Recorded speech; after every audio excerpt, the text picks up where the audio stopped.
Choice brothers వివాహాలు మరియు పండుగ వేడుకలకు సరికొత్త డిజైన్స్ తో అద్భుతమైన కలెక్షన్. నమస్కారం, వెల్కమ్ టు ఐ డ్రీమ్. ధర్మ మార్గం విత్ విజిత కార్యక్రమానికి స్వాగతం. అయితే కార్తీక మాసం ప్రారంభమైపోయింది. మనం రెండవ సోమవారానికి కూడా చేరుకుంటున్నాము. అయితే ముఖ్యంగా రెండవ సోమవారం 11వ తారీఖు, నవంబర్ 11వ తారీఖు రెండవ సోమవారం నుంచి వరుసగా 5 రోజులు అంటే 15వ తారీఖు వరకు కూడా చాలా విశేషమైన రోజులుగా చెప్పబడుతుంటాయి. అసలు ఎందుకు ఈ రోజులకు ఇంత విశేషం? మరి ఇంత విశేషమైన రోజుల్లో మనం చేసే పూజలు ఏ విధంగా ఉంటే ఆ భగవంతుడి ఆశీర్వాదం, అనుగ్రహం మన పైన ఉంటుందో ఇప్పుడు గురుగారితో మాట్లాడి తెలుసుకుందాం. ప్రస్తుతం నాతో పాటు ఉన్నారు ప్రముఖ జ్యోతిష్య పండితులు నందిపట్ల శ్రీహరి శర్మ గారు. ఇప్పుడు వారితో మాట్లాడిద్దాం. నమస్కారం అండి. వాగర్థ వివ సంపృక్తౌ వాగర్థ ప్రతిపత్తయే జగతః పితరౌ వందే పార్వతీ పరమేశ్వరౌ. సదాశివ సమారంభాం శంకరాచార్య మధ్యమాం అస్మదాచార్య పర్యంతం వందే గురు పరంపరాం. ఆదిత్యాయ చ సోమాయ మంగళాయ బుధాయ చ గురు శుక్ర శనిభ్యశ్చ రాహవే కేతవే నమః. శృంగేరి జగద్గురు పీఠాధిపతులకి, కంచి పీఠాధిపతులకి నమస్కారములు తెలియజేసుకుంటూ కార్యక్రమాన్ని ప్రారంభిద్దాం. గురుగారు, నవంబర్ 11వ తారీఖు అంటే రెండవ కార్తీక సోమవారం ఆ రోజు నుంచి 15వ తారీఖు అంటే పౌర్ణమి వరకు కూడా ఈ 5 రోజులు ఏవైతే ఉన్నాయో చాలా విశేషమైన రోజులు అని చెప్పి మనం మాట్లాడుకున్నాం. ఏంటి అంత విశేషం ఈ రోజులకి? ఏం చేస్తే ఇంత పవిత్రమైన, ఇంత మంచి ఈ 5 రోజుల్లో ఏ ముఖ్యమైన పనులు చేస్తే, ఎటువంటి విశేషమైన పనులు చేస్తే, అంటే చాలా మంది గత జన్మలో చేసిన తప్పు ఒప్పులను బట్టి ఈ జన్మలో మనం కర్మ అనుభవిస్తుంటాం అంటుంటారు కదా. అప్పుడు చేసిన పాపపు కర్మల ఫలితం ఇప్పుడు అనుభవిస్తున్న వాళ్ళు ఎవరైతే ఉన్నారో వాళ్లకు విముక్తి పొందాలి అని అంటే ఈ 5 రోజుల్లో మనం ఎటువంటి కార్యక్రమాలు చేస్తే బాగుంటుందంటారు? కార్తీక మాసం ఇంతకుముందు అనేక వీడియోలో మనం తెలియజేసుకున్నాం గత సిరీస్గా.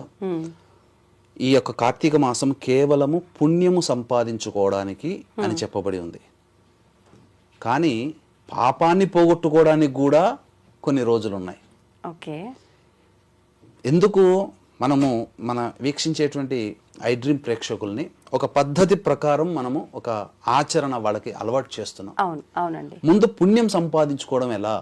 ఎందుకంటే ఈ మాసం తప్పిందనంటే వేరే మాసంలో ఉన్నాయి ఫలితం, కానీ ఈ కార్తీక మాసంలోనే అత్యంత పుణ్య ఫలితం. కాబట్టి మనం వచ్చే జన్మకి చేసుకునే పుణ్యము ఈ జన్మల్లో మనం ఏం చేసుకుంటాం అనేటువంటిది మనం చెప్పుకుంటూ వచ్చాం. కానీ ఈ జన్మలో పుణ్యం చేసుకుంటామండి, మరి భవిష్యత్తులో ఎలాంటి జన్మ వస్తుందో దేవుడు తెలియదు. మరి గత జన్మలో చేసినందువల్లనే ఈ కాలంలో పాపాలు అనుభవిస్తున్నాం కదా. మరి కాబట్టి ఈ గత జన్మ పాపాలు తొలగిపోవాలంటే ఏం చేయాలని అన్నప్పుడు సమయం సందర్భం వచ్చినప్పుడు తప్పకుండా తెలియజేస్తానమ్మా అని చెప్పాను. అవునండి. ఆ సమయం ఇప్పుడు ఆసన్నమైంది. మనకు ఎప్పుడూ లేనిది ఈ క్రోధినామ సంవత్సరంలో, అందున ఈ సంవత్సరం కార్తీక మాసంలో వరుసపెట్టి అద్భుతమైనటువంటి రోజులు పంచ దివసములు అని అంటారు. ఇది కలిసి వచ్చింది ఈసారి. మళ్ళీ వచ్చే సంవత్సరం ఇట్లా వస్తుందా అనంటే తెలియదు. ఎందుకనంటే మనకు కార్తీక సోమవారం దశమి తిథి, ఆ రోజు రెండవ కార్తీక సోమవారం 11వ తారీఖు, 12వ తారీఖు ఏకాదశి, 13వ తారీఖు ద్వాదశి, తర్వాత 14వ తారీఖు వైకుంఠ చతుర్దశి. ఇది చాలా మందికి తెలియదు. అవునండి.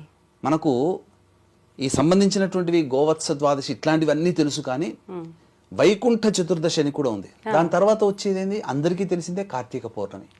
ఈ 5 రోజులు వరుసపెట్టి రావడం అనేటువంటిది చాలా పుణ్యము. అందున కార్తీక సోమవారం ఈ 5 రోజుల్లో ప్రారంభం అవ్వడం అనేటువంటిది. అందుకని వీక్షించేటువంటి ఐ డ్రీమ్ ప్రేక్షకులు చాలా జాగ్రత్తగా ఈ కార్యక్రమం ఆశాంతం వినండి. ఎందుకనంటే కొద్దిగా సమయం తీసుకుంటుండవచ్చు, కానీ అమూల్యమైనటువంటి విషయాన్ని మిస్ అవుతాం. కాబట్టి ఈ 5 రోజుల్లో భాగంగా సోమవారం రోజమ్మ, ఆ రోజున శతభిష నక్షత్రం ఉంది, దశమి తిథి ఉంది. దశమి అనంటే విజయానికి సంకేతం. కాబట్టి ఎవరైతే తాము చేస్తున్నటువంటి ప్రతి ప్రయత్నంలో ఆటంకాలు, ఇబ్బందులు, సమస్యలు ఎదుర్కొంటున్నారో ఇవన్నీ కూడా గత జన్మ కర్మదోషం వల్ల. ఒక పని అనుకున్నప్పుడు ఒక షూట్ ఎట్ సైట్గా టక్కున అయిపోవాలి, కానీ ప్రతి ప్రయత్నానికి ఎక్కువగా మనం ఆటంకాలు ఎదురవుతున్నాయి అని అంటే గత జన్మ కర్మదోషాలని చెప్పి మనం తెలుసుకోవాలి. కాబట్టి ఈ గత జన్మ కర్మదోషాలు తొలగిపోయి మనం అనుకున్నటువంటి పనులలో విజయం పొందాలంటే శివారాధన చెయ్యాలి. అందున కార్తీక 2వ సోమవారం కూడా కలిసి వచ్చింది. ఈ 2వ సోమవారం నాడు ఉదయాన్నే బ్రహ్మముహూర్తం లేచి కాలకృత్యాదులు తీర్చుకొని శివుని యొక్క లింగము కానీ శివ చిత్రపటం కానీ ఏదైనా కానీ అక్కడ ఆవు నేతితో దీపారాధన చేయమన్నారు. లేదా అధమపక్షంలో నువ్వుల నూనెతో దీపారాధన ఇంట్లోనే దీపారాధన చేసి చక్కగా శివలింగానికి అభిషేకములు ఏర్పాటు చేసుకోవాలి. అభిషేక ద్రవ్యముల విషయానికి వచ్చేసేసరికి కొన్ని నియమాలు ఉన్నాయమ్మా. ఎటువంటి నియమాలండి? ముఖ్యంగా ఎందుకు ఈ 2వ సోమవారం విశిష్టత అంటే శతభిష నక్షత్రం ఉన్నది. ఈ శతభిష నక్షత్రము ఏంటంటే రాహువుకి సంబంధించినటువంటి నక్షత్రం. ఓకే. కాబట్టి ఈ రాహువు అనేటువంటిది మాయ. అంటే మాయ అంటే ఏంటి? మనం అనుకున్నది కరెక్ట్ మనకు కనబడేది కరెక్ట్గా అనిపిస్తుంది కానీ వాస్తవానికి కరెక్ట్ కాదు. అంటే మనం అనుకున్నది ఒకటైతే జరిగేది ఒకటి జరుగుతుంటుంది కదా. అటువంటి వాళ్ళకి ఈ రాహు నక్షత్రం అయినటువంటి శతభిష నక్షత్రంలో కనుక చేసినట్లయితే అభిషేకం కానీ ఏదైనా దేవతారాధన చేసినట్లయితే అద్భుతమైనటువంటి సమయంలో చేయాల్సి ఉంటుందండి? బ్రహ్మముహూర్తంలో. అభిషేక ద్రవ్యాలు ఎందుకంటే ఆ రోజు ఉన్నటువంటి ఇంపార్టెన్స్ చెప్పాలి కాబట్టి చెప్పాను. శతభిష నక్షత్రం చాలా గొప్ప నక్షత్రం. అంటే గుర్రము మగ గుర్రము సూచిస్తుంది. అంటే ఉత్సాహము. అంటే ఏ గుర్రము ఎంత పని చేసినా కానీ ఎంత యుద్ధంలో పాల్గొన్నా కానీ ఒక 10 నిమిషాలు విశ్రాంతి తీసుకుంటే మళ్ళీ వెంబడే ప్రయాణం చేయగలదు. అటువంటి టార్గెట్గా ఆ రోజున శివుణ్ణి ఆరాధన చేస్తే ఎలా ఆరాధన చేయాలో చెప్తాను. ఆ టార్గెట్గా మనం అనుకున్న పనులన్నీ కూడా పూర్తి అవుతాయి. అన్ని రకాలైనటువంటి పండ్ల రసాలు తీసుకోవచ్చము. ఇప్పుడు కాలానికి అనుగుణంగా మార్కెట్లో దొరికేటువంటి అంగూర్ జ్యూస్ కానీ ఆరెంజ్ జ్యూస్ కానీ లేక ఇంకా చెప్పాలి అని అంటే ఈ సంబంధించినటువంటి దూర్వ అభిషేకం అంటారు. అంటే గరికలను నీటిలో వేస్తే అది దూర్వాభిషేకం. అలాగే హిరణ్యాభిషేకం అని అంటారు. అంటే ఏంటి హిరణ్యాభిషేకం? అంటే బంగారాన్ని చక్కగా మన చేతి ఉంగరాన్నైనా వాడుకోవచ్చు. కొత్త బంగారం కొనాలని ఏం లేదు. దాన్ని చక్కగా ముందుగా శుద్ధి చేసి తర్వాత ఆవు పాలతో శుద్ధి చేస్తే అది ఆ సమయానికి శుద్ధి అవుతుంది. మంచిగా శుభ్రపరిచి ఆవు పాలతో శుద్ధి చేయాలి. అది పచ్చి ఆవు పాలతో. ఇక తర్వాత ఈ ఉంగరాన్ని కానీ లేకపోతే నగ కానీ ఆ నీటిలో వేసేస్తే ఆ నీరు హిరణ్యోదకం అవుతుంది. ఆ నీటితో అభిషేకం చేసిన తులసి నీటితో అభిషేకం అంటారు. తులసి పుష్పాలు వేస్తే చాలు. గంధముతో అభిషేకం అంటారు. చక్కటి మంచి గంధము. ఈ మార్కెట్లో దొరికే కెమికల్ గంధం కాదమ్మా, చక్కటి గంధం. పన్నీరుతో గులాబీ రేగులతో చేసినటువంటి ఆ పన్నీరుతో అభిషేకం. అలాగే అష్టగంధములను దొరుకుతాయి. అలాగే సుగంధ ద్రవ్యాలు అంటే ఏంటి? వట్టివేళ్ళు, పచ్చకర్పూరం, జవ్వాది, పునుగు తైలము, అలాగే ఇలాచీ పొడి, లవంగాల పొడి, తర్వాత ఈ సంబంధించినటువంటి జాజికాయ, జాపత్రి, ఇవన్నీ సుగంధ ద్రవ్యాలు అంటారు. ఈ సుగంధ ద్రవ్యాలన్నీ పొడి చేసైనా వేయచ్చు లేదా నీటిలో అలాగనే వేయచ్చు. ఒక రోజు ఉంటే ఆ మొత్తం అంతా నీరు అయిపోతుంది. వట్టి వేలు కూడా వేస్తే ఇంకా మంచిది. ఆ వాటితో అభిషేకం చేయండి. బిల్వ దళములు వేసితే ఆ బిల్వ దళాభిషేకం అవుతుంది. ఒక బిల్వ దళం వేస్తే చాలు.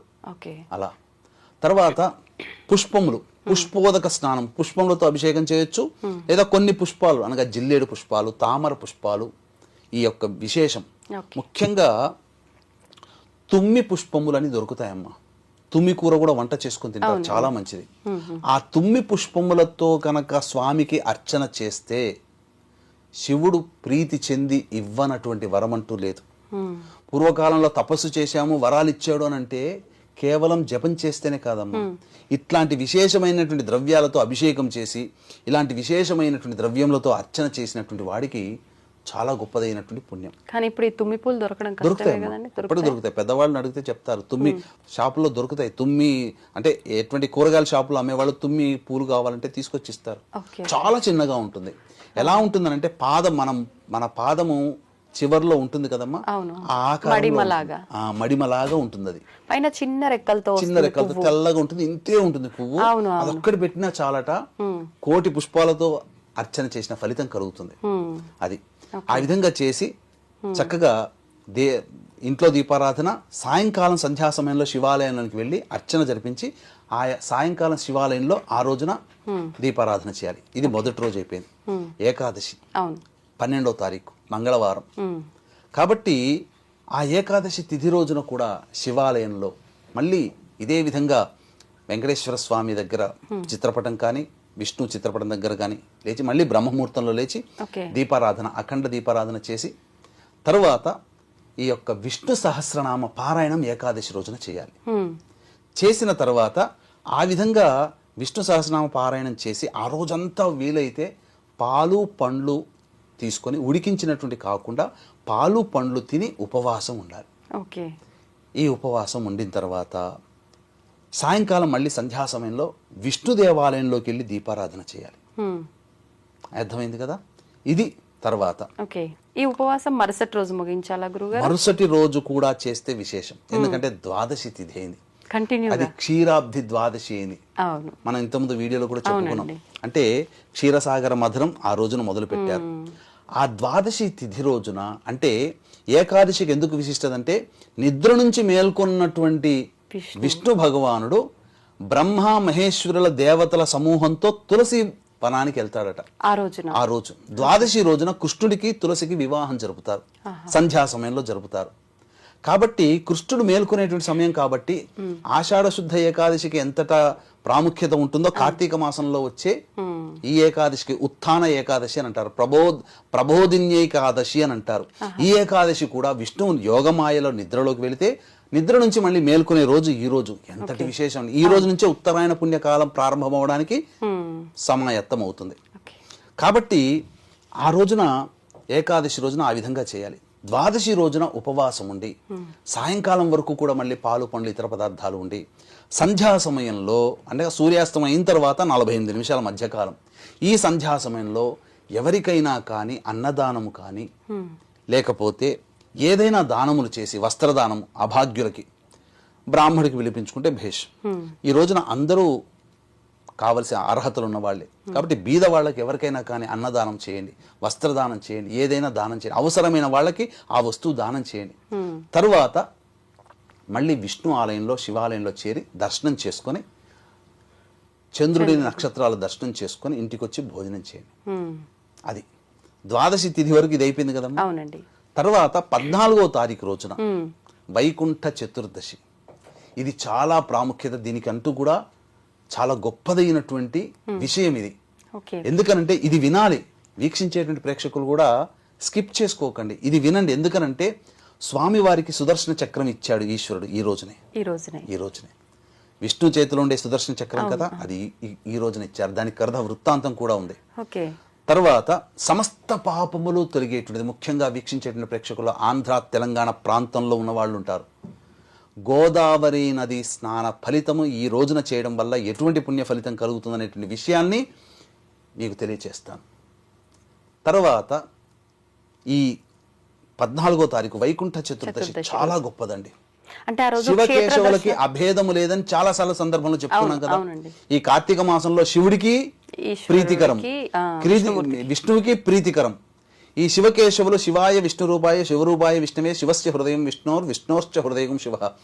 శివుడి రూపంలో విష్ణువు, విష్ణు రూపంలో శివుడు, శివుడి హృదయంలో విష్ణు, విష్ణు హృదయంలో శివుడు ఉంటాడు ఎల్లవేళలా.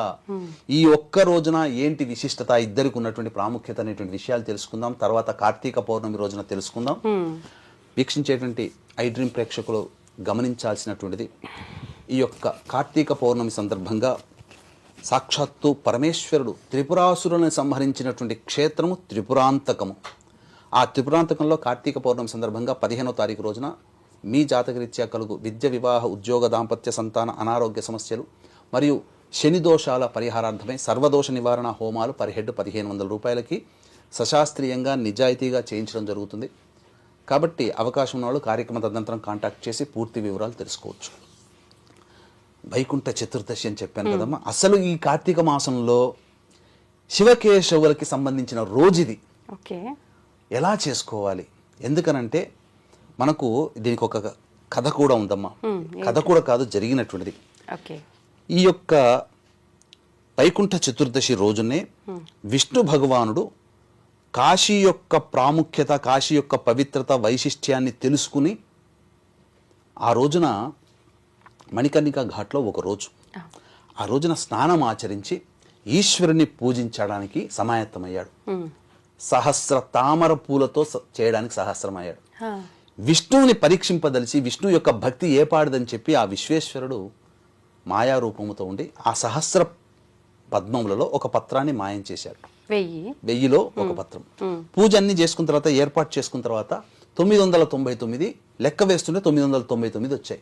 ఒకటి తగ్గిపోయింది. అంతటా విష్ణువు అయ్యో ఒకటి తగ్గిపోయింది, ఇప్పుడు ఎట్లా నేను ఎలా పట్టుకురాగలను చెప్పి సంకోచించి ఇక ఆలస్యం చేయకుండా తన కుడి నేత్రాన్ని ఒక పువ్వుగా వాడి ఈశ్వరుడికి అర్చన చేశాడు. 1000 తామర పువ్వు పుష్పంగా తన కంటినిచ్చాడు. అంతటా ఆ విష్ణువుకు ఉన్నటువంటి అచంచలమైనటువంటి భక్తిని చూసినటువంటి ఆ ఈశ్వరుడు సంతోషించి ఈ యొక్క సమస్త భూమండలమే కాదు సమస్త విశ్వంలో కూడా ఎదురు లేనటువంటి సుదర్శన చక్రాన్ని బహుమతిగా ఆ యొక్క విష్ణువుకి ఈశ్వరుడు అందించాడు మణికర్ణిక ఘాట్లో. అందుకే మీకు అనేకమైనటువంటి ఫొటోస్లలో సుదర్శన చక్రము విష్ణువుకే స్వయంగా ఈశ్వరుడు ఇస్తున్నట్టుగా ఉంటుంది. చాలా మంది అది విష్ణువుకి ఏదో వచ్చింది అనుకుంటారు, కానీ ఈశ్వరుడు ఇచ్చాడు. అంతటి గొప్పదైనటువంటి రోజు ఆ ఇచ్చినటువంటి రోజు వైకుంఠ చతుర్దశి అనగా కార్తీక మాసంలో.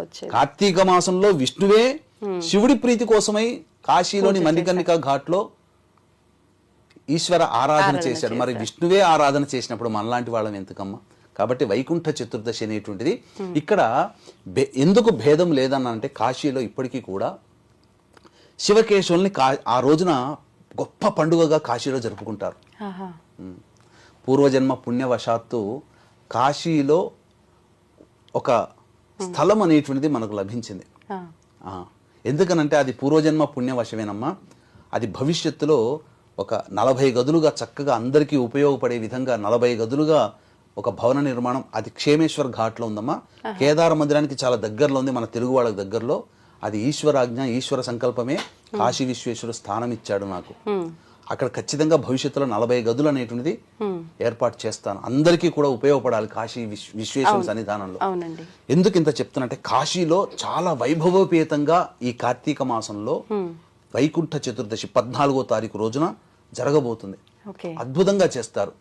మనం కూడా మన ఇంట్లో సామాన్యంగా చేసుకోవచ్చు. ఇప్పుడు ఆయన తామర పూలతో చేశాడు విష్ణుమూర్తి, మనం ఆ రోజు ఏ రకంగా చేయాలి మరి? చక్కగా చెప్తానమ్మా.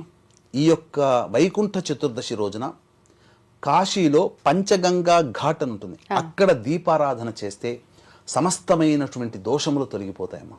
గత జన్మ కర్మ దోషాలు కూడా తొలగిపోతాయి. ఇక మనం ఎలా చేయాలి? ఎందుకనంటే ఆచారము అనేటువంటిది కాకుండా ఇది సాంప్రదాయంగా వస్తున్నటువంటిది, నియమంగా వస్తున్నటువంటిది. శివకేశవుల్ని ఈశ్వరుని విష్ణువి పటాలని ఇంట్లో పెట్టుకోవాలి. వైకుంఠ చతుర్దశి రోజున బ్రహ్మముహూర్తంలో లేచి చక్కగా స్నానం ఆచరించి ఆవు నేతితో దీపారాధన చేసి తులసి పుష్పాల మాల విష్ణువుకి, బిల్వ పత్రాల మాల ఈశ్వరుడికి ఇవ్వాలి. కానీ ఎలా ఇవ్వాలి? అక్కడ ఏం చేయాలంటే మొట్టమొదలు తులసి పుష్పాల మాలని శివుడి చిత్రపటం ముందు పెట్టాలి. బిల్వ పత్రాల మాలని విష్ణు చిత్రపటం ముందర పెట్టాలి. తర్వాత దీపారాధన అవన్నీ చేస్తాం కదా. చేసిన తర్వాత శివ సహస్రనామ పారాయణం, విష్ణు సహస్రనామ పారాయణం చేయాలి. చేసిన తర్వాత అప్పుడు ఏంటనంటే శివకేశవులకి మిత్రత్వం ఉంది, భేదము లేదు, శత్రుత్వం లేదని తెలపడం కోసం ఇది వైకుంఠ చతుర్దశి రోజున చేస్తారు. అంటే శివాలయంలో ఉన్నటువంటి తులసి పుష్పాల మాలని తీసుకొని వెళ్ళి విష్ణువుకి సమర్పిస్తారు. విష్ణువు ఆలయంలో ఉన్నటువంటి మారేడు పత్రాల మాలని శివుడికి సమర్పిస్తారు. ఆ విధంగా శివుడి దగ్గర ఉన్నటువంటి తులసి పుష్పాల మాలని మీరు ఆ యొక్క వెంకటేశ్వర స్వామి కానీ విష్ణువు కానీ వేయాలి. ఆ విష్ణువు దగ్గర ఉన్నటువంటి బిల్వపత్ర మాలని బేల్పత్రి అంటారు, ఈశ్వరునికి సమర్పించాలి. ఇది వైకుంఠ చతుర్దశి రోజున చేసేటువంటి పని. ఆ రోజున ఇది చెయ్యాలి. తర్వాత వైకుంఠ చతుర్దశి రోజున ఒక సమయం ఉంటుంది. చతుర్దశి తిథి నిషీధి సమయం అని ఉంటుంది. ఆ నిషీధి సమయంలో మళ్ళీ శివ సహస్రనామం, విష్ణు సహస్రనామ పారాయణం చేయాలి. నిషీధి సమయం అంటే మధ్యరాత్రి. కాబట్టి వీక్షించేటువంటి ఐ డ్రీమ్ ప్రేక్షకులు కూడా ఆ సమయం రాత్రి 11:42 నుంచి 12:30 వరకు మధ్యకాలం.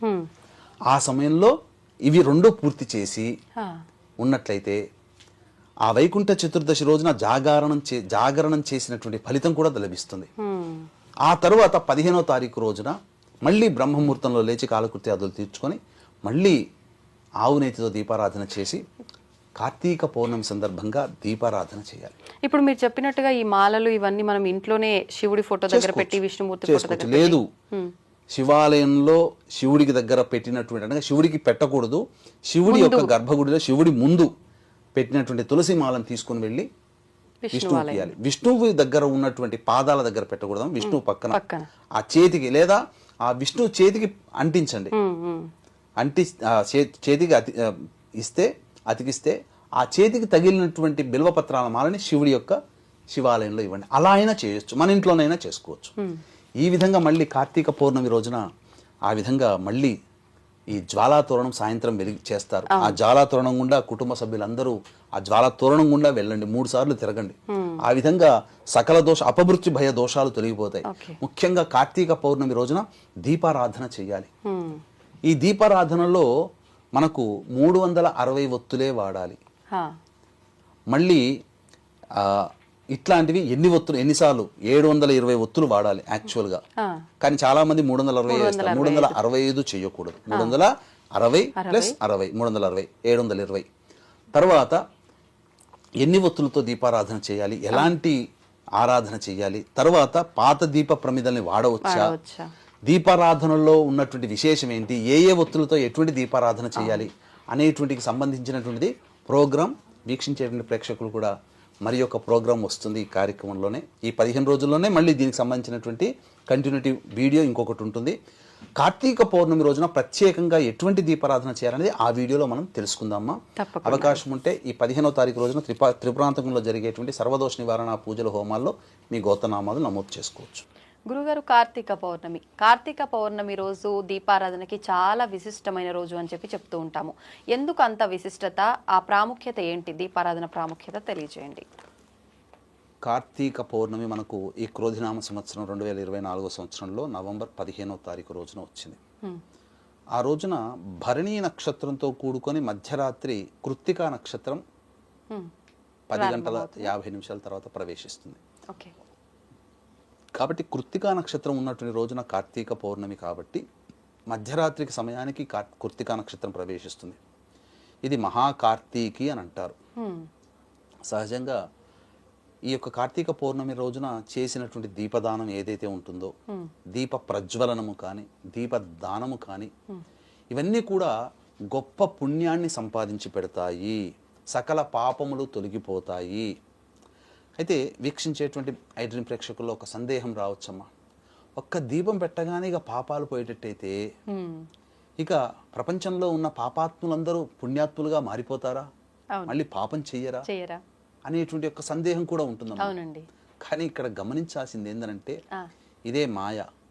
అంటే ఈ దీపారాధన ప్రభావం వల్ల ఏమవుతుంది, పాపాత్మును వెలిగించిన పుణ్యం ఎలా సంపాదించుకుంటాడు, పుణ్యం ఎలా వస్తుంది అని అంటే, దీపం పెట్టగానే కోట్ల పాపాలు పోయి కోట్ల పుణ్యాలు రావమ్మా. మరి దీపం వెలిగించి కార్తీక పౌర్ణమి రోజున దీపం పెట్టగానే ఉన్నటువంటి గత జన్మ కర్మదోషంలో ఉన్నటువంటి పాపములన్నీ తొలగిపోయి మళ్ళీ అతను పుణ్యం సంపాదించుకోవడాని కోసమై అతని యొక్క బుద్ధి సన్మార్గంలోకి ప్రవేశిస్తుంది. తద్వారా అతను మంచి పనులు చేస్తాడు, ఈ జన్మలో అతను పుణ్యం సంపాదించుకుంటాడు, మంచి పనులు చేయడానికి ఒక మార్గం వస్తుంది. అంతే తప్ప దీపం పెట్టగానే ఇంకా పుణ్యాలే వస్తాయి, ఏదో విక్రమార్క సినిమాలో లచ్చిందేవి వస్తున్నట్టుగా కాదు. మనకు కావాల్సింది ఏంటంటే అప్పటి వరకు చేసినటువంటి పాపాలు తొలగిపోతాయి. తరువాత ఆ దీపారాధన ప్రభావం వలన ఆ దీపము జ్ఞానానికి సంకేతము, లక్ష్మికి సంకేతం. కాబట్టి ఈ కలియుగంలో మనిషి అన్నవాడు డబ్బుకి ఇబ్బంది పడుతూ ఉంటుంటాడు, ఏ పని ఎప్పుడు చేయాలో ఆలోచన రాకుండా ఉంటాడు. ఇవి రెండూ కూడా దాని ప్రభావం వల్ల వచ్చి ఆ పని చేసే విధానంలో కూడా చెడు పని అనేటువంటిది తగలకుండా మంచి పనికి ప్రేరేపితుడై మంచి పనులు చేస్తూ కుటుంబాన్ని, తన తర్వాత వచ్చేటువంటి వారసుల్ని కూడా పుణ్యాన్ని సంపాదించి పెట్టగలిగే స్థితిలో ఉంటాడు. అటువంటి స్థితి ఈ కార్తీక పౌర్ణమి రోజున దీపారాధన చేయడం వల్ల కలుగుతుందని చెప్పవచ్చు. ఓకే, అయితే ఇంతటి పుణ్యము ఇంతటి విశేషం లభిస్తున్నప్పుడు ఖచ్చితంగా ప్రతి ఒక్కరు కూడా దీపాలు వెలిగించాల్సిందే. మరి వెలిగించాలి అంటే చాలా మందిలో చాలా రకాల సందేహాలు ఉంటాయి. ముఖ్యంగా ఆ రోజు 365 ఒత్తులు అని చెప్పి వెలిగిస్తుంటారు. అసలు నిజంగా ఆ రోజు వెలిగించే ఈ దీపారాధనకి ఎన్ని ఒత్తులు ఉపయోగించాలి, ఎటువంటి ఒత్తులు ఉపయోగించాలి గురుగారు? ఈ యొక్క సంబంధించినటువంటి కార్తీక పౌర్ణమి రోజున దీపారాధన చేసేటప్పుడు కొన్ని నియమాలను పాటించాలమ్మా. ముందు రోజు నుంచి పాటించాలి. ముందు రోజు ఏంటి? చతుర్దశి తిథి 14వ తారీఖు రోజున వైకుంఠ చతుర్దశి అని అంటారు దాన్ని. అంటే శివకేశవుల్ని ఇద్దరిని కూడా కలిపి ఒకే రోజున పూజించే రోజు ఈ ఒక్క రోజు మాత్రమే, ఇంకా వేరే రోజు లేదు. కాబట్టి వైకుంఠ చతుర్దశి రోజున ఈ తెలంగాణ ప్రాంత వాస్తులు, ఆంధ్ర ప్రాంత వాస్తవ్యులు అదృష్టవంతులు. ఎందుకనంటే కృష్ణా గోదావరి నదులు ఈ రెండు ప్రాంతంలో గుండా వెళుతున్నాయి. కాబట్టి ఈ ప్రాంత ప్రజలు, ఆ నదీ తీరంలో ఉన్న వాళ్ళు ఎవరైనా కానీ ఆ 14వ తారీఖు రోజున వైకుంఠ చతుర్దశి రోజున ఈ యొక్క నదిలో స్నానం ఆచరించాలి. ఆ నది లేని వాళ్ళు ఏం చేయాలి? ఇంట్లో గోదావరి నీళ్ళు లేకపోతే కృష్ణా నీళ్ళు ఉంటాయి కదా, ఆ నీటిని బకెట్లో నీళ్ళలో వేసుకొని స్నానం ఆచరిస్తే సరిపోతుంది. లేదా స్నానం చేసేటప్పుడు మన శరీరము మన ఇంట్లో ఉన్న మన మనస్సు ఆ గోదావరి నదీ తీరంలో స్నానం ఆచరిస్తున్న భావనతో ఊహించుకుంటూ స్నానం ఆచరించాలి. తద్వారా ఏమవుతుందంటే సకల పాపములు తొలగిపోయే పరిస్థితి మనకు కలుగుతుంది. పూర్వము ధనేశ్వరుడు అనేటువంటి యొక్క బ్రాహ్మణుడు ఉండేవాడు. ఆ బ్రాహ్మడు ఎంతటి పాపాత్ముడు అని అంటే అన్ని పాపకర్మలే చేస్తూ ఉన్నాడు. కానీ గోదావరి నదీ తీరంలో ఒక జనసందోహం ఒక రోజు జరుగుతున్నటువంటి విధానాన్ని చూసి ఆ జనసందోహం మధ్య ఉండి కొత్త కొత్త విషయాలు తెలుసుకున్నాడు. ఆ రోజున దేవ పూజ, దేవునికి సంబంధించి అని ఇష్టాగోష్ఠి వాళ్ళందరితో మాట్లాడుకొని ఉండి యథాలాపంగా కాకుండా అనుకోకుండా వాళ్ళతో పాటు సమూహంలో ఉండి స్నానం ఆచరించాడు. అటువంటి స్నానం ఆచరించినటువంటి ప్రభావం చేత అతను మరణించిన తర్వాత జరిగినటువంటి విషయం ఏమిటంటే దేవతలందరూ వచ్చి అతని శరీరాన్ని తీసుకోవడానికి ఎగబడ్డారు దేవలోకానికి. అంత పాపాత్ముడికి ఎలా వచ్చిందనంటే వైకుంఠ చతుర్దశి రోజున గోదావరి నదీ తీరంలో స్నానం ఆచరించిన పుణ్య ఫలితమయ్యా అతనికి దక్కింది, అందుకే స్వర్గానికి తీసుకుపోతున్నామని చెప్పి తీసుకుపోయారు. అంతటి మహత్యము ఆ వైకుంఠ చతుర్దశి రోజున జరుగుతుంది. కాబట్టి ఆ వైకుంఠ చతుర్దశి రోజున జరిగిన తర్వాత తెల్లవారే కార్తీక పౌర్ణమి 15వ తారీఖు రోజున, ఆ రోజున ఉదయాన్నే సూర్యోదయాత్ పూర్వమే బ్రహ్మముహూర్త కాలంలో లేచి కాలకృత్యాదులు తీర్చుకొని శివుని యొక్క చిత్రపటము కానీ శివలింగము దగ్గర కానీ ఆవు నేతితో దీపారాధన 2 దీపారాధనలు చేసి శివ సహస్రనామ పారాయణం చేసుకొని అభిషేకం చేసుకోవాలి. లేదా అభిషేకం చేసిన తర్వాత శివ సహస్రనామం. వీటన్నిటికంటే ముందుగా ఈ గణపతి యొక్క ఆరాధన చేయాలి. ఈ శివ సహస్రనామ పారాయణం చేయడానికి ముందు, అభిషేకం చేయడానికంటే ముందు గణపతి పూజ చేసిన తర్వాత ఒక శ్లోకాన్ని కనీసము పక్షంలో 16 సార్లు, 27 సార్లు, 36, 41 సార్లు అయినా పఠించాలి. ఏమా శ్లోకము అనంటే మనకు చెప్పబడినటువంటి శ్లోకము ఇది. సమస్తమైనటువంటి కలిదోషాలు, ఈ కలి ప్రభావి కలియుగంలో ఉండే దోషాలన్నీ తొలగిపోతాయి. ఏమా శ్లోకం అంటే కర్కోటకస్య నాగస్య దమయంత్యా నలస్య చ ఋతుపర్ణస్య రాజర్షే కీర్తనం కలినాశనం. మళ్ళీ చెప్తున్నాను. కర్కోటకస్య నాగస్య దమయంత్యా నలస్య చ ఋతుపర్ణస్య రాజర్షే కీర్తనం కలినాశనం. ఈ శ్లోకాన్ని కనీసం 16 సార్లు చదివినా చాలమ్మా. కలి ప్రభావం నుంచి మనం బయటపడతాం. ఎప్పుడైతే కలి ప్రభావం నుంచి బయటపడతామో శివుణ్ణి ఆరాధన చేయడానికి మన శరీరము పరిశుద్ధమవుతుంది. అప్పుడు గణపతి పూజలో భాగంగా సంకల్పం చేసుకొని శివుడికి అభిషేకం జరుపుకొని తరువాత శివ సహస్రనామ పారాయణం ఆ కార్తీక పౌర్ణమి రోజున చేయాలి. వీలైతే ఆ రోజు ఉపవాసం ఉంటే చాలు. లేదు ఉండలేమండి అనుకున్నటువంటి వాళ్ళు భోజనం చేయవచ్చు. మళ్ళీ సాయంకాలం సంధ్యా సమయం అన్నప్పుడు సూర్యాస్తమయం నుంచి 45 నిమిషాలు ప్రదోషకాల పుణ్య సమయం. ఆ సమయంలో దీపారాధన చేయాలి. అయితే స్నానానికంటే ముందు మళ్ళీ స్నానం ఆచరించవచ్చు. ఏది దీపారాధన కంటే ముందు స్నానం ఆచరించవచ్చు. లేదా కాళ్ళు చేతులు కడుక్కొని పుక్కి నుంచి నూనె వేసినా చాలు. కానీ స్నానం చేస్తే మరీ విశేషం. ఇక సాయంకాలం స్నానం ఆచరించి సూర్యాస్తమయం పంచాంగంలో చూస్తే తెలుస్తుంది, సుమారు 6 గంటల 3 నిమిషాలకి సూర్యాస్తమయం ఉంది. 6 గంటల 3 నిమిషాల నుంచి 45 నిమిషాల మధ్య కాలము ఇది ప్రదోషకాల సమయం. ఈ ప్రదోషకాల సమయంలో 720 ఒత్తుల్ని వెలిగించాలి. 365 అంటారు కదా, దీనికి ప్రమాణం కూడా ఉందమ్మా. మనకు బాగా మనం గమనించుకున్నట్లయితే మనకు ఈ ఇంగ్లీష్ నెలలు వచ్చిన తర్వాత 365 రోజులుగా ఉన్నది. కానీ మన ప్రమాణం ఏంటి? పాడ్యం నుంచి పౌర్ణమికి 15, మళ్ళీ పాడ్యం నుంచి అమావాస్య వరకు 15, 30, 12 మాసములు. 12 × 3 ఎంత? 360. అంతే కదా. మనం ఇంగ్లీష్ ప్రకారం ఉంటున్నాం కాబట్టి 365 లెక్కేసుకుంటున్నాం. కానీ మన సంస్కృతి ప్రకారము 360 రోజులే. తర్వాత మనిషి జీవించిన తర్వాత ఎక్కడో ఒక చోట పుడతాడు. ఆ పుట్టిన సంబంధించిన లగ్నం, ఈ 12 లగ్నాలని కలుపుకుంటే 360 డిగ్రీలు. ఒక్కొక్క లగ్నంలో 30 డిగ్రీలు ఉంటుంది. 12 డిగ్రీలు ఇంటూ 360, 30, 360 డిగ్రీలు. మనం కార్లో వాడేది 360 డిగ్రీస్ కెమెరా, అంటే అన్ని రకాలుగా చూడవచ్చు కార్లో. అంతేకాని 120 డిగ్రీస్ కెమెరా, 180 డిగ్రీస్ కెమెరా లేదు కదా. Back camera, front camera. కానీ 360 డిగ్రీస్ కెమెరా ఎందుకు వాడుతున్నాం? చుట్టుపక్కల అన్ని చుట్టుపక్కల మనం చూడవచ్చు. ఇదే సర్వము ఉన్నటువంటిది 360 డిగ్రీలు. ప్రపంచవ్యాప్తముగా 360 డిగ్రీలు, అది మనకు కాన్సెప్ట్. కాబట్టి ఈ 360 ఒత్తులని వెలిగించాలి వాస్తవానికి. కానీ 2 ఒత్తులు ప్రతిరోజు మనిషి దీపారాధన, 2 ఒత్తులు దీపారాధన చేయాలి. అందుకని 360 + 360 720. ప్రతిరోజు 2 దీపారాధనలు చేయాలి కదా. అందుకని ఏ రోజున కూడా దీపారాధన చేయలేకపోతే కార్తీక పౌర్ణమి రోజున 720 ఒత్తులు చేయాలి. అందరూ 365 ఒత్తులు అని చెప్పి ప్యాకెట్లు కొనుక్కుంటున్నారు, తప్పండి. 720 ఒత్తులు, ఇది శాస్త్ర ప్రమాణం అమ్మ. ఇప్పటి వరకు చాలా మందికి తెలియనిది, అంటే సగమే ఆచరిస్తున్నాం. చాలా మంది చేసే తప్పు దీపారాధనలో ఇది. అందుకని ఆ యొక్క సమయంలో చక్కగా ఎలా దీపారాధన చేయాలి అని అనుకుంటే, ఆ ధ్వజస్తంభం దగ్గర కానీ, దేవాలయంలో, లేదా దీపాలు వెలిగించే ప్రదేశంలో కానీ, లేదైనా ఒక మంచి శుద్ధమైనటువంటి ప్రదేశంలో చక్కగా అలికి, ఆవు పేడతో అలికి, లేదా పసుపు కుంకుమ నీళ్ళతో కానీ అలికి, చక్కగా దాని మీద అష్టదళ పద్మం వేయాలి. ఈ అష్టదళ పద్మం వేసిన తర్వాత అందులో ముఖ్యంగా ప్రతి దళములో కూడా దీపము పెట్టి, మధ్యలో ఏదైతే ఉంటుందో అందులో 720 ఒత్తుల దీపారాధన చేయాలి. మధ్యలో అష్టదళ పద్యంలో మధ్యలో ఒక దీప ప్రమిద పెడతాం కదా, ఆ మధ్యలో 720 ఒత్తులు. శక్తి ఉంటే ఆ అష్టదళం వేసినప్పుడు ఒక్కొక్క దళం ఉంటుంది కదా, 8 దళాలు కదా, ఆ 8 దళాలలో కూడా మామూలుగా దీపారాధన చేయొచ్చు ప్రమిదలు పెట్టి.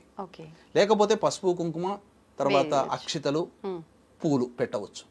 ఆ 8 దళములలో మధ్యలో ఈ యొక్క 720 ఒత్తులు దీపారాధన. ఇది శివాలయంలో చేయొచ్చు, ఇంట్లో చేయాలి. శివాలయంలో చేయవచ్చు, ఇంట్లో చేసుకోవచ్చు, విష్ణు ఆలయంలో చేసుకోవచ్చు.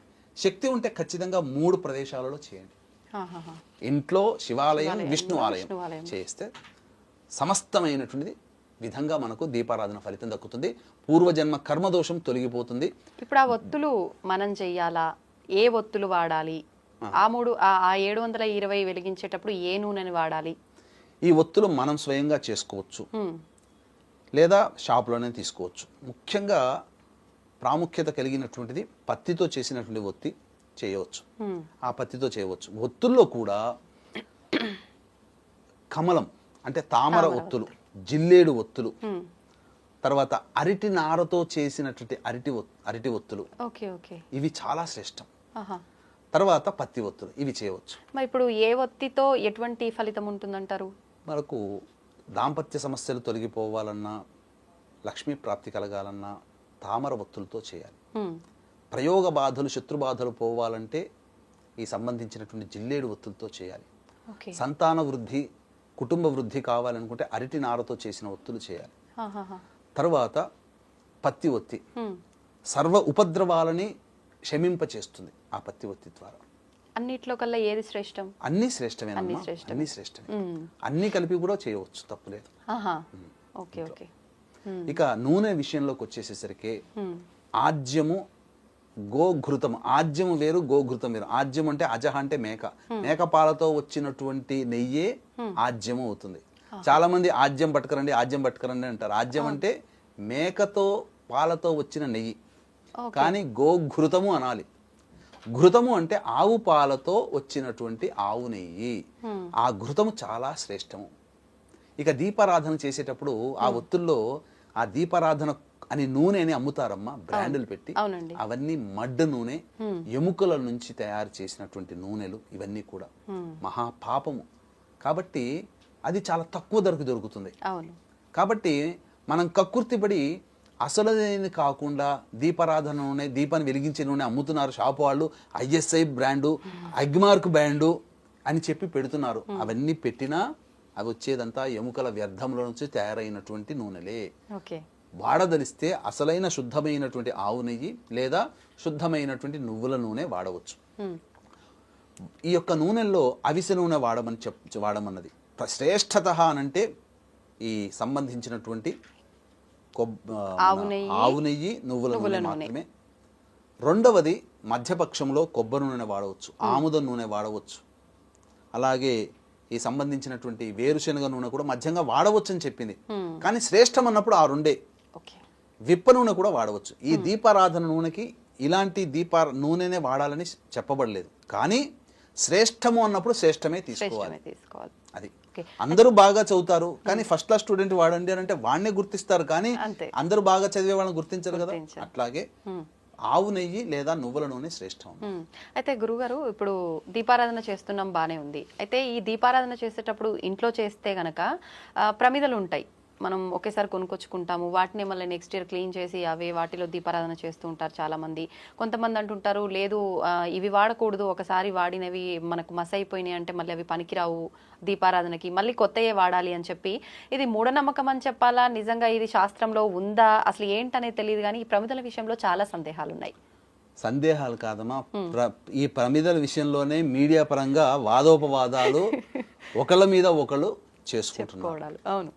కాబట్టి దీనికి సందేహ నివృత్తికి మనం తప్పకుండా తెలియజేసుకుందాం. ఎందుకంటే దీని ద్వారానైనా కానీ అందరికీ ఈ ప్రమిదల విషయంలో సందేహ నివృత్తి కావాలి.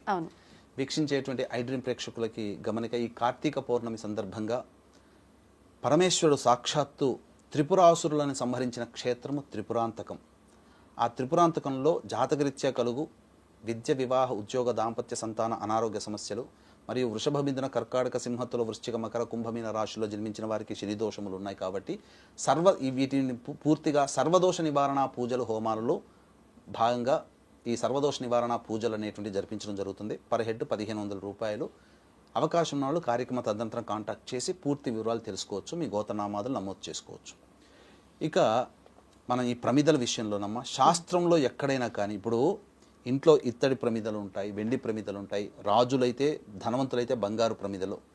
ఒకసారి వాడి మళ్ళీ దాన్ని పడేయరు కదా, మళ్ళీ శుద్ధిగా కడుక్కుంటాం.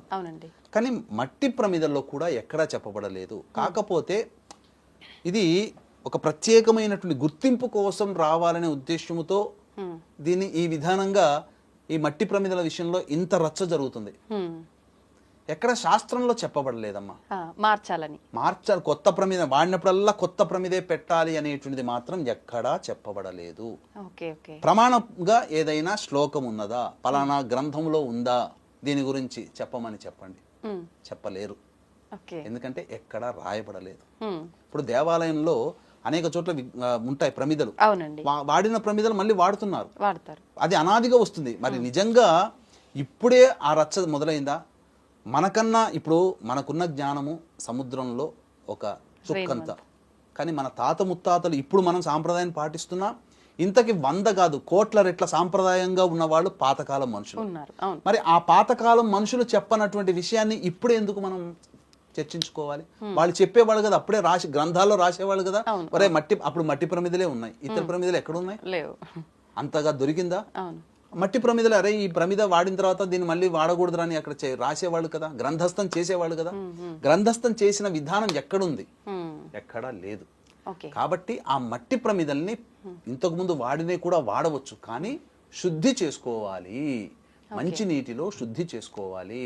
ఆ శుద్ధి బాగా కడిగిన తర్వాత మళ్ళీ పసుపు, కుంకుమ, గోపంచకం, హారతి మన పచ్చకర్పూరం, యాలకుల పొడి, ఇలాచీ పొడి అంటారు, లవంగాల పొడి, వీటన్నిటిలో ఆ పొడి వేసిన దాంట్లో మళ్ళీ ఒకసారి ఉంచి శుభ్రం చేసుకొని దాన్ని వాడుకోవచ్చు, పవిత్రత వస్తుంది. అంటే మరుసటి సంవత్సరానికి ఉపయోగించి మరుసటి సంవత్సరానికి పోవచ్చు, రేపటికే వాడుకోవచ్చు అమ్మా. ఈ రోజు వెలిగించింది రేపటి కూడా వాడుకోవచ్చు, తప్పులేదు. అంటే రేపటి వాడుకునేటట్టయినా ఇంత శుభ్రం చేయాలంటే ఇంత శుభ్రం చేసుకుంటే మంచిది. శుభ్రం పరుచుకోవాలన్నారు. మసి అంతా తీసుకోవాలప్పుడు ఏదైనా కానీ దీపారాధన చేసేటప్పుడు ఆ విధంగా అట్లనుకుంటే దేవాలయంలో ఎన్నో మట్టి ప్రమిదలో దీపాలు చేస్తారు. ప్రతిదీ కొత్తది, ఎప్పుడు ఎక్కడ ఏ ఆచారము లేదు. అయితే గురుగారు ఇప్పుడు దేవాలయంలో ఇంట్లో విషయానికి వస్తే ఈ రకంగా చేశాం. దేవాలయం అన్నారు కాబట్టి ఇప్పుడు నేను వెళ్ళాను అనుకోండి, నాకన్నా ముందు వెలిగించిన ఆవిడ వెలిగించిన ప్రమిదలో ఒక్కొక్కసారి మొత్తం దీపం అది కొండెక్కక ముందుకే ఉన్న నిప్పులా అలా ఉన్నప్పుడే దాన్ని పక్కన పడేసి దాంట్లో నేను వెలిగించటము ఇలా చాలా మంది చేస్తుంటారు. లేదు అని అంటే మీరు క్లీన్ చేస్తేనే బాగుంటుంది, ఆ మసిగా ఉన్నప్పుడు వెలిగించకూడదు. తను వెలిగించి అది ఆరిపోయిన తర్వాత అదే ప్రమిద తీసుకొచ్చి నేను వెలిగించటము ఇలా చేస్తుంటారు చాలా మంది. అది కరెక్ట్ పద్ధతి అంటారా? ఆరిపోయిన తర్వాత మళ్ళీ వెంబడే మళ్ళీ చేయడం అనేటువంటిది తప్పమ్మ. అయితే ఇక్కడ ఒకటి ఏంటనంటే దీపారాధన విషయంలో చాలా మందికి అనేక సందేహాలు ఉన్నాయి. దీపారాధన చేయవచ్చు. చేసిన తర్వాత ఎవరైతే చేసి వెళ్ళిపోతారో ఆ కొండెక్కేటువంటి దీపాన్ని మళ్ళీ చమురు పోసి అనగా నూనె కానీ నెయ్యి కానీ వేసి ఆ దీపాన్ని మళ్ళీ యథాతథంగా వెలిగించేలాగా చూడవచ్చు. ఒక్కసారి దీపం కొండెక్కిన తర్వాత మళ్ళీ శుభ్రపరచుకొని కానీ మళ్ళీ చేయకూడదు.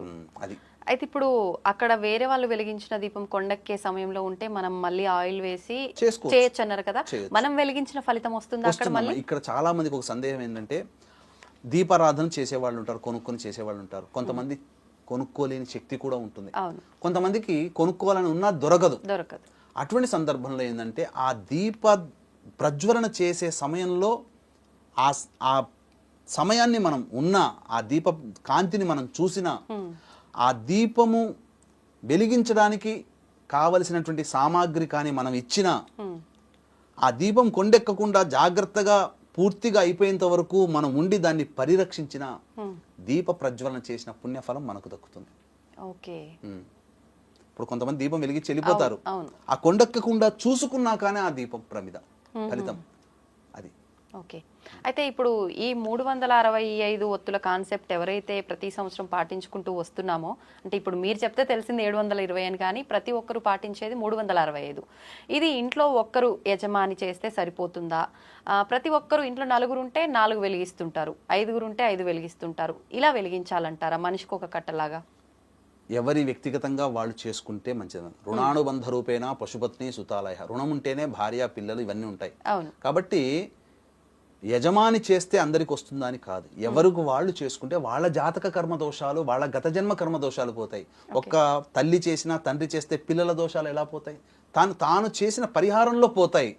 అంతే తప్ప ఈ ప్రత్యేకంగా ఈ దీపానికి మాత్రం ఎవరికి వాళ్ళు చేసుకుంటే ఉత్తమం. లేకపోతే అందరి తరపున తల్లిదండ్రులు ఎవరైనా చేయొచ్చు. అయితే ఇంకా ఉసిరికాయ దీపాలని చెప్పి, పిండి దీపాలని చెప్పి కూడా వెలిగిస్తుంటారు ఆ రోజు. వీటి వల్ల ఫలితం ఎలా ఉంటుంది? ఏం ఫలితం ఉంటుంది? ఉసిరిక దీపము, నిమ్మకాయ దీపం అనేటువంటిది అనాదిగా వస్తున్నటువంటిది. ప్రత్యేకించి ఉసిరిక దీపం అనేటువంటిది ఈ యొక్క కార్తీక మాసంలో చేస్తారు. అయితే చాలా మంది చేసేది ఏంటంటే దాంట్లో ఉసిరికనంతా కత్తితో కానీ దేనితోనైనా కానీ పైనంతా తొలిచి అందులో ఉన్న బీజమును కూడా తీసేసి లోపల ఆవు నెయ్యి పోసి అప్పుడు దీపాన్ని వెలిగిస్తారు. కానీ చాలా చోట్ల శాస్త్ర ప్రకారము లేదా శాస్త్రంలో ఇలానే వెలిగించాలని చెప్పలేదు. కానీ ఈ ఉసిరిక దీపం వర్ణించినటువంటి పద్ధతి కనుక చూస్తే ఆవు నేతిలో తడిపినటువంటి బొడ్డు ఒత్తి ఉంటుంది కదా, ఆ బొడ్డు ఒత్తిని ఉసిరిక మీద పెట్టి దీపాన్ని వెలిగించేవాళ్ళు. ఏమాత్రం శాస్త్రంగా అది ఆ ఉసిరిక దీపాన్ని వెలిగించే వర్ణనలో కథలో ఈ విధంగా ఉంది. అంతే తప్ప ఇలాగే దీపారాధన ఉసిరికకి ఇలా చేయాలని ఎక్కడా చెప్పబడలేదు. కాకపోతే వర్ణనలో ఉంది కాబట్టి దాన్ని ప్రామాణికంగా తీసుకొని దానిపైన ఎటువంటి విధానంగా చెక్కు తీయకుండా, లోపల ఉన్న బీజం తీయకుండా దాని ఉసిరికగానే ఉంచి బొడ్డు ఒత్తిని ఆవు నేతిలో నింపి ఆ బొడ్డు ఒత్తితో దీపారాధన ఆ ఉసిరిక మీద చేస్తే దీపారాధన ఆ విధంగా చేయవచ్చు. కానీ గురువుగారు, ఉసిరి చెట్టుని, ఉసిరికాయని విష్ణుమూర్తి స్వరూపంగా భావిస్తాం మనం. తులసికి విష్ణుమూర్తి లాగా భావించి ఉసిరికి కళ్యాణం కూడా చేస్తుంటాం ఈ మాసంలో. మరి విష్ణుమూర్తి పైన పెట్టి వెలిగించిన భావన వస్తుందేమో అని చెప్పి కొంతమంది అంటుంటారు. ఉసిరికాయ పైన దీపం ఇది కరెక్ట్ కాదు అంటుంటారు. దాని గురించి? ఇక్కడ ఉసిరిక అనేటువంటిది అమలక వృక్షం కింద వనభోజనం చేయమన్నారు, ఉసిరిక చేయమన్నారు అని అంటే అందునుంచి వచ్చేటువంటి ఏదైతే వాయువులు ఉంటాయో ఆ వాయువుల వల్ల ఈ యొక్క కార్తీక మాసంలో కానీ తర్వాత వచ్చే మాసాల్లో వచ్చే రోగములు రుగ్మతలు తొలగించడానికి ఆ వాయువుని పీల్చడం ద్వారా ఉంటుంది. ఉసిరికని అనేటువంటిది వృక్షం ఎక్కడ వివాహం లేదమ్మా. తులసి వివాహం ఉంది. తులసి ఉసిరి కార్తీక పౌర్ణమి రోజు పెట్టి చేస్తుంటారు కదా గురుగారు. పూజ చేస్తారు, వివాహం కాదు అది, పూజ చేస్తారు. Okay okay. తులసికి ఇక్కడ తులసి అనేటువంటిది ఆ అమలక దానం అనేది చెయ్యాలి, సాలగ్రామ దానం చెయ్యాలి. ఓకే. తర్వాత తులసిని ఉసిరికని, ఆ ఉసిరిక కూడా ఉసిరిక పండ్లు ఉన్నటువంటి కొమ్మని తీసుకొచ్చి అక్కడ ఆ విధంగా పూజ చేయాలి. ఆ సమయంలో అక్కడ దీపారాధన చేసి అక్కడ బ్రాహ్మణుడికి దీపము దానం చేసిన, దేవాలయంలో దీపము దానం చేసిన విశేష పుణ్యఫలం. ఓకే. అయితే గురుగారు ఈ దీపాలన్నీ వెలిగిస్తున్నాం, పిండి దీపాలైనా సరే, 365 అయినా సరే, నిమ్మకాయ ఏదైనా సరే, ఉసిరికాయ దీపం వెలిగించిన వెంటనే అంటే వెలిగించినంత మాత్రాన్ని మనకు ఆ ఫలితం వస్తుందంటారా, లేదంటే మంత్రం ఏమైనా చెప్తేనే ఆ ఫలితం వస్తుందంటారా? ఇక్కడ దీపం వెలిగించగానే పాపములు అనేటువంటి గత జన్మ పాపములు తొలగిపోయి మనిషి మంచి పనులు చేయడానికి సంకల్పం ఉంటుంది. ఆ విధంగా పుణ్యం సంప్రాప్తమవుతుంది. అయితే దీపాన్ని వెలిగించేటప్పుడు ఈ శ్లోకాన్ని, ఇప్పుడు చెప్పబోయేటువంటి శ్లోకాన్ని చక్కగా పఠించుకుంటూ చేయాలి.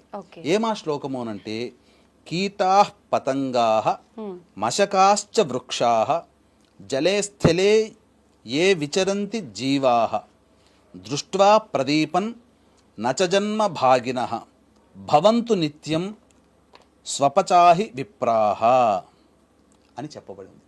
అంటే దీని అర్థం ఏమిటి అని అంటే, ఈ యొక్క దీపాన్ని వెలిగిస్తున్నప్పుడు ఈ దీపాన్ని వెలిగించడం విధానంలో ఏవైతే క్రిమికీటకాదులు కానీ, జలచరంలో ఉన్నటువంటి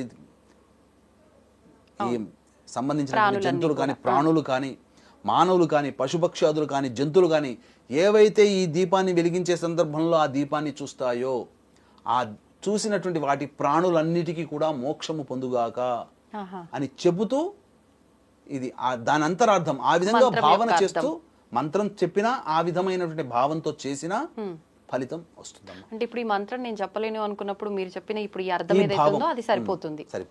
ఓకే. ఆ యొక్క దీపపు కాంతిలో పడినటువంటి క్రిమికీటకాదులకి ఉత్తరక్షణమే మోక్షం లభిస్తుందట. అంత దీపం యొక్క ప్రభావం అంతటువంటిది. కార్తీక పౌర్ణమి రోజున దీపం వెలిగించడం ద్వారా ఆ దీపము కాంతిలో పడినటువంటి క్రిమికీటకాదులకి మోక్షం వస్తుందట. ఒక్కొక్కసారి మనం దీపారాధన చేసేటప్పుడు, ముఖ్యంగా ఇప్పుడు కార్తీక పౌర్ణమి విషయం మాట్లాడుకుంటున్నాం కాబట్టి అన్ని అందుబాటులో ఉండవు. మనం ఆలయంలో కానీ బయట క్షేత్రాలకు వెళ్ళినప్పుడు వెలిగించేటప్పుడు వెంటనే అది ఏదో ఒక విషయం అయి ఉండొచ్చు, వెలిగించగానే కొండెక్కుతుంది, మళ్ళీ దాన్నే తిరిగి వెలిగిస్తూ ఉంటాము. అది లెక్కలోకి వస్తుందంటారా? ఫలితం ఉంటుందా? కొండెక్కగానే మళ్ళీ తిరిగి శుభ్రపరచుకొని మళ్ళీ కొత్త ఒత్తిని పెట్టాలమ్మా. చాలా మంది ఏంటంటే పాత ఒత్తినే మళ్ళీ వెలిగిస్తారు. మహాదోషమమ్మా. పాత ఒత్తిని తీసి చక్కగా మళ్ళీ ఆ దీప ప్రమిదను శుభ్రపరిచి మళ్ళీ కొత్త ఒత్తితో వెలిగించాలి. కొంతమంది దీపాలు ఆరిపోయిన తర్వాత అందులో కొంత నూనె ఉంటుంది, అదే అడుగుదాం అనుకుంటున్నా. ఆ నూనె ఉంటుంది, ఆ నూనె ఉండగానే మళ్ళీ ఒత్తి వేసి చేస్తారు. ఆ నూనెని పక్కకు పడవేసి మళ్ళీ శుభ్రపరిచి ఆ ప్రమిదనంతా శుభ్రం చేసుకొని మళ్ళీ కొత్తగా ఆజ్యం కానీ, నువ్వుల నూనె కానీ కొత్త వత్తి వేసి వెలిగించాలమ్మా. వెంటనే ఆరిపోయినా సరే మనం ఖచ్చితంగా మార్చాల్సిందే. ఇదంతా కూడా మధ్యలో పోయినా కానీ మళ్ళీ మార్చుకోవాలమ్మా. ఓకే. అయితే ఒక్కసారి మనం దీపారాధన చేసినప్పుడు నిజంగా దీపం ఎంతసేపు ఉంటే ఆ దీపం వెలిగించిన పుణ్యం అనేది మనకు ఉంటుంది. కొన్నిసార్లు మనం ఇంట్లో నిత్య దీపారాధన అయినా సరే ఒక ప్రమిద పెట్టి చేస్తే అది పెద్ద సైజ్ అయి ఉంటే చాలా ఎక్కువ సమయం ఉంటుంది, నైట్ వరకు ఉన్న రోజులు ఉంటాయి, ఒక్కొక్కసారి మరుసటి రోజు నిత్య దీపారాధన వరకు కూడా ఉంటాయి. నిజంగా ఇంతసేపు ఉండాల్సిందేనా? ఒక్కొక్కసారి అలా అంటే కొండెక్కినప్పుడు అరే ప్రతిసారి ఇలా ఉండేది, అప్పుడే కొండెక్కిపోయింది, ఎందుకో ఇలా అయింది అని చెప్పి అపశకునంగా భావిస్తుంటారు చాలా మంది. అలా భావించాలంటారా? దీపారాధన చేసినప్పుడు ఒక లగ్న సమయం అన్నా దీపం ఉంటే మంచిదమ్మ. అంటే కనీసం ఒక 2-3 గంటలైనా కానీ ఉన్నా మంచిది. ఓకే. అది అయితే ఈ దీపారాధన చేసేటప్పుడు ఖచ్చితంగా మనం అంటే ఉదయం ఏదైనా సమయం చూసుకోవాలంటారా, సాయంత్రం ఏదైనా సమయం చూసుకొని వెలిగిస్తేనే మంచి ఫలితం లభిస్తుందంటారా? సూర్యోదయ పూర్వము చేసిన అంటే ఉషస్సు వేళ, సంధ్యా సమయం, సూర్యాస్తమైన తర్వాత, సూర్యోదయం కంటే ముందు 45 నిమిషాలు, సూర్యాస్తమైన తర్వాత 45 నిమిషాలు, ఇవి చాలా గొప్పదైనటువంటి పుణ్య సమయాలమ్మ. ఆ సమయంలో వెలిగిస్తే మంచిది, సరిపోతుంది. అయితే సాయంత్రం వెలిగించాలి, ఆలయానికి వెళ్ళాలి అనుకున్న వాళ్ళు డే అంతా ఉపవాసం ఉండాల్సిందేనా? ఖచ్చితంగా శక్తి ఉంటే ఉపవాసం ఉంటే మంచిదమ్మ. లేకపోతే కనీసము భక్తి భావంతో సాయంత్రం పూట దేవాలయానికన్నా వెళ్ళి చేయవచ్చు. భోజనం చేసినా పర్వాలేదు, వెళ్ళవచ్చు. కాకపోతే స్నానం ఆచరిస్తే భోజనం చేసిన తర్వాత మళ్ళీ స్నానం ఆచరించి దేవాలయ ప్రవేశం చేయడం చాలా శుభం అని చెప్పవచ్చు. ఓకే. గురుగారు, దీపారాధన ఎంత ప్రత్యేకమైందో ఈ కార్తీక పౌర్ణమి రోజు దీపదానం కూడా అంతే ప్రత్యేకమైనదని చెప్తూ ఉంటారు. నిజంగా దీపదానం చేసేటప్పుడు చాలా మంది ఉసిరికాయ పైన మీరు ఇందాక చెప్పినట్టు పువ్వొత్తి పెట్టి ఇచ్చేవాళ్ళు ఉంటారు, పిండి దీపం ఇచ్చేవాళ్ళు ఉంటారు, ప్రమిదలో వెలిగించి ఇచ్చేవాళ్ళు కూడా ఉంటారు. ఏదో మనం అంటే పెట్టామా ఇచ్చామా అనే టైప్లో ఇస్తుంటారు. ఆ సమయంలో మంత్రం ఏమైనా చూసుకోవాలా? అసలు ఈ దీపదానం చేసే విధానం ఏ రకంగా ఉండాలి? ఈ కార్తీక పౌర్ణమి రోజున దీపదానం చేసేటప్పుడు తులసి చెట్టు దగ్గర అష్టదళ పద్మం వేసి దీపము పెట్టిన తర్వాత మనం ఇవ్వాల్సినటువంటి దీపాలని 2 దీపాలైనా కానీ బ్రాహ్మడికి వదిలిస్తే ఆ దీపాలని అందులో స్వచ్ఛమైన ఆవు నేతి వేసి 2 ఒత్తులు కానీ 3 ఒత్తులు కానీ వేసి దీపారాధన చేసి అప్పుడు సంకల్పం చెప్పుకోవాలి. బ్రాహ్మణుణ్ణి తూర్పు వైపున ఫేస్ ఉండేట్టుగా పెట్టి ఇచ్చేవాళ్ళు పశ్చిమం అంటే పడమరముగా ఆపోజిట్గా కూర్చొని ఆ బ్రాహ్మడికి పాద ప్రక్షాళన అవన్నీ చేసిన తర్వాత అలంకరణకి గంధము, స్వేద తీరడానికి గంధము అవన్నీ ఇచ్చిన తర్వాత గణపతి పూజ మరి తర్వాత సంకల్పం చేసుకొని జ్ఞాన వృద్ధికి, చక్షుదోష నివృద్ధికి, కంటి సమస్యల నివారణకి, పుణ్యాన్ని సంపాదించుకోవడం కోసం ఇది యొక్క దానం చేస్తున్నానని సంకల్పం చేసుకొని ఇచ్చే వాళ్ళకి నేను ఈ పలానా గోత్రజుడికి, పలానా వ్యక్తికి, పలానా పేరు కలిగినటువంటి బ్రాహ్మడికి నేను దానం చేస్తున్నానని చెప్పుకోవడం, పలానా గోత్రంలో పుట్టిన వాడిని పలానా పేరు నాది నేను ఇస్తున్నానని చెప్పుకొని ఆ విధంగా 3 సార్లు ఇచ్చాను అని చెప్పడం, తీసుకున్నానని చెప్పడం, ఆ విధంగా చేయాలి. తర్వాత ఇంకొక దీపం విష్ణు ఆలయంలో, ఒక దీపం శివాలయంలో దానం చేయాలి. తర్వాత జ్వాలాతోరణం ఉంటుంది, ప్రతి శివాలయంలో చేస్తారు. ఆ జ్వాలాతోరణం కూడా కుటుంబ సమేతంగా 3 మార్లు దాటి వచ్చి ఆ విధంగా ప్రదక్షిణ చేస్తే చాలా అపమృత్యు భయ దోషాలు తొలగిపోతాయన్నమాట. ఇప్పుడు 2 ఒత్తులు వేసి అన్నారు కదా గురుగారు, 2 ప్రమిదల్లో 2 ఒత్తులు వేయాలా? ఒక ప్రమిదలో 2 ఒత్తులు? 3 ఒత్తులు కలిపి ఒకటి. 3 ఒత్తులు కలిపి 3 ఒత్తులు కలిపి ఒకటి. ఆ విధంగా సాధ్యం త్రివర్తి సంయుక్తం. ఒకటే ప్రమిదలోనా? ఒకటే ప్రమిదలో. ఓకే. అలా అంటే 3 పెడితే ఎటువంటి విశేషమైన ఫలితం లభిస్తుంది? ప్రతిదీ కూడానమ్మా మనకు ఏకవత్తి కాకుండా ఎన్ని దీపాలని చేయొచ్చు. ఇంకా విశేషంగా కావాలి అనుకుంటే 27 దీపాలను వెలిగించి ఈశ్వరుడికి కానీ తులసికి కానీ దీపారాధన చేయొచ్చు. దానివల్ల నక్షత్ర దీపారాధన ఫలితం కలుగుతుంది. 27 ఎందుకని? నక్షత్రాలు ఒక్కొక్క. ఆ విధంగా 27 ప్రమిదలు దీపాలు పెట్టి స్వామివారికి దీప నైవేద్యం చేసిన ఆ యొక్క శివాలయంలో 27 దీపాలు వెలిగించిన, నక్షత్ర దీపాలు వెలిగించిన ఫలితం దక్కుతుంది. కొంతమంది వాళ్ళ వయస్సు ఎంత ఉందో అన్ని పిండి దీపాలు చేసి వెలిగిస్తుంటారు గురుగారు. ఇది నిజంగా ఉందా శాస్త్ర ప్రకారంగా? ఇవన్నీ కాలక్రమేణా వచ్చినటువంటి ఆచారాలు, తంత్రములు అంటారు, అంటే చిట్కాలు ఇవన్నీ. అవన్నీ ఏమీ లేదమ్మా. ఇన్ని వయసున్న వాళ్ళు ఇంత వయసు ఇన్ని ఒత్తులు పెట్టాలనేది ఏమీ లేదు. కాకపోతే 720 ఒత్తులు మాత్రం ఖచ్చితంగా కార్తీక పౌర్ణమి రోజున చేయాలి. సాలగ్రామ దానం కూడా చేస్తుంటారు కదా గురుగారు. సాలగ్రామ దానం చేయాలి. దానివల్ల విష్ణు సాయుధ్యం కలుగుతుంది. ఓకే. ఇప్పుడు బ్రాహ్మణులకి ఈ దీపదానం చేసేటప్పుడు వాళ్ళకి స్వయం పాకం కూడా ఇవ్వాల్సి ఉంటుందా? స్వయం పాకం ఇస్తే మంచిది. లేదు భోజనార్థమే దక్షిణ ఇవ్వవచ్చు. దానం చేస్తున్నప్పుడు దక్షిణ, స్వయం పాక దానం ఇవ్వలేకపోతే ఆ దక్షిణతో పాటు మళ్ళీ బ్రాహ్మడికి స్వయం పాక దక్షిణగా కొంత ఇవ్వవచ్చు. సంతోషం గురుగారు. నిజంగా కార్తీక పౌర్ణమి రోజున దీపారాధనకి ఎంతో విశేషమని ప్రతి ఒక్కరికి అవగాహన ఉన్నా చాలా రకాల సందేహాలు అయితే ఉంటుంటాయి. మనం స్టార్టింగ్ లో చెప్పుకున్నట్టుగా ఎలా చెయ్యాలి ఏంటి అని ప్రతి సంవత్సరం చేసేదైనా కూడా చాలా సందేహాలు ఉంటాయి. అవన్నీ కూడా చాలా చక్కగా క్లియర్ చేశారు గురుగారు. ధన్యవాదాలు. వీక్షించేటువంటి ప్రేక్షకులు కూడా ఆ త్రిపురాంతక క్షేత్రంలో సర్వదోష నివారణ పూజలు పర్ హెడ్ 1500కి చేయించడం జరుగుతుంది. అవకాశం ఉన్న వాళ్ళు ఈ కార్తీక పౌర్ణమి నవంబర్ 15వ తారీఖు రోజున జరుగుతుంది. గోతనామాలు నమోదు చేసుకోవచ్చు. సర్వం శ్రీ ఉమామహేశ్వర పరబ్రహ్మార్పణమస్తు.